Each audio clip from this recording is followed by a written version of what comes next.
Hey you, and welcome to this video where I will help you out how you can change your name on Facebook. And for this, go to right in the bottom to your profile. Then from there, scroll down and make sure that you tap on settings and privacy, and from there tap on settings. From there tap on see more in account center, and from there tap on profiles. Now select the profile that you want to change. So for me it's Tommy Flux. And now I can choose what I want to change, but I want to change my name. Now, here it's my first name, my surname, and I can choose what I want to change. And after that, if I do ready and then do review change, so maybe an extra S, that's fine.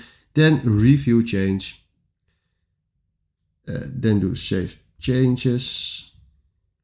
And now I changed my name. But keep in mind, you can only do this every single 60 days. So from now, it cost me 60 days before I can change it again.